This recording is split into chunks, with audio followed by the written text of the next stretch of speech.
So, Chip, when you saw this come from the governor, you and I have talked about things like this for a long time. This that we should have done this with CARE and the Muslim Brotherhood a long time ago. Instead, under I believe it started really under George Bush, but then it just got worse and worse and worse. We were letting CARE and the Muslim Brotherhood and everybody else into our own Department of Homeland Security. I mean, decades ago. Tell me a little bit about why it's important what Texas did, and then let's follow it up with enforcement of that. Yeah, well, first of all, you and I have talked about this for a long time. As I think I've talked to you on your show, it was the last substantive conversation I had with Charlie Kirk, because it is very clear to me, it was clear to him, I think it's clear to you, that our side for way too long, even today, although I think it's waking up, have been asleep to the war on the West that has been in process now for decades.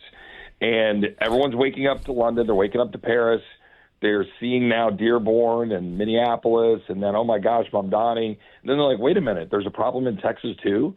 And some of us have been saying that for a while, and going all the way back to the Holy Land Foundation, right? The Holy Land Foundation, which was a Dallas-Fort Worth issue 25 years ago. You and I talked about that last time. But for listeners, understand how long this has gone back. You've got unindicted co-conspirators associated with the Holy Land Foundation that are tied to CARE. You have CARE celebrating October 7th. You have all sorts of indications. In fact, a story yesterday in the New York Post, our friend Amy Beck and her great organization, they helped break that story and get it out into the world about the extent to which CARE is tied, and their financial ties, to the student issues on campuses, all of the connections that they've got to the radical terrorism, that we've got to connect all of those dots.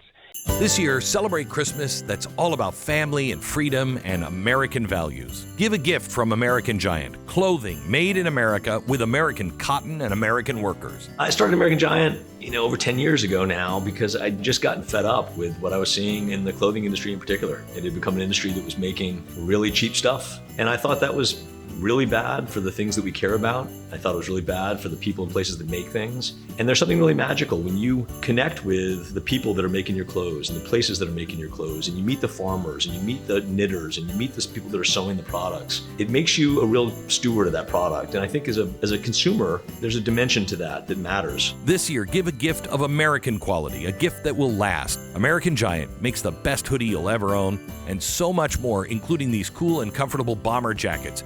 Go to American-Giant.com/Glenn. Use my name and get 20% off your first purchase. Buy American this Christmas at American-Giant.com/Glenn.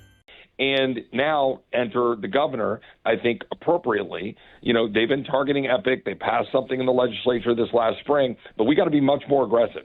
The governor is right to be aggressive here. This will give increased scrutiny and tools. And I've got to dive into exactly what those tools are with respect to what it opens up at the state level.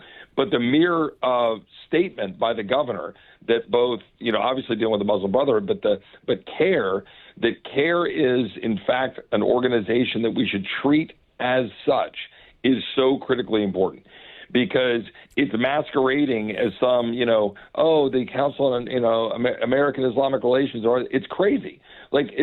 And the idea that they should get tax breaks is insane, which is why I introduced legislation to take away their tax benefits. But that's the bare minimum. I can tell you, and I can't go too far into it, lots of really good conversations are occurring with the appropriate officials, law enforcement entities in Washington to follow the money. We've got to follow the money. I believe that there's a criminal organization that is connecting all of these dots. You and I talked about that before. It's not just the Islam issue and Islamification of America, but also the Soros DAs, the open borders, Antifa, Southern Poverty Law Center. And by the way, SPLC is now putting a target on me because I'm daring to speak out about this. It's all connected. It's all connected, Glenn. So what is it the state can do? I mean, first of all, I think for anybody who doesn't understand, and Texans, wake up. If you lose Texas, you lose the West. As Texas goes, so goes America. And as America goes, so goes the rest of the world. And if you're looking at Dearborn, you're looking at, these places in Minnesota, and you're seeing that, and you think that's not related to you. It is worse in Texas. The numbers in Texas are staggering. And just what's happening in the small little town that my studios are in. It's the most diverse zip code in America, Las Colinas, Texas. And I've been ringing this bell for 12 years. When I first got there, I started doing stuff on the Sharia law, the movement to bring Sharia law to Las Colinas, Texas. And Chip, I got to send you a copy of this interview I did. Yeah. I did it with the imams of the biggest mosque in Las Colinas. And one of them halfway through just blurted out that, we all agree that hands should be chopped off, if you steal. And I just let him go for a while. And it was clear Sharia law is happening. And now they have put the Sharia courts into place to handle things because, it's their right to handle it as a religion. No, not when it comes to usurping the Constitution of Texas or the United States of America. And that's happening now in Texas. So give the person who's not necessarily paying attention some idea of what is coming and is here already in Texas. Well, first of all, you've got an explosive growth of the mosques that are growing in Texas. We've got over 300 and counting, more being planted in Texas every day than any other state in the union. You've got the Islamic Center down in Houston, which is 150,000 square feet, that has, major issues. You notice you saw that imam down in Houston that was going around saying, well, you can't put this on the shelf. They're trying to take over and change what should be being done down there. That's implementation of Sharia. There are activist Sharia courts in Texas, which the governor rightly yesterday said that they're going to go shut down because they're in conflict with Texas law. Mm-hmm. And notably with what he's doing with the declaration, the governor is making very clear that he can connect the dots with the legislation that the legislature passed with that declaration to say no land interest can be acquired with anybody associated with these organizations. Now, again, I think this is the tip of the spear. I think this is I don't mean this negatively. It's the kind of obvious, let's go after these guys. But there are myriad organizations that we need to go after and shut down. And let's be clear.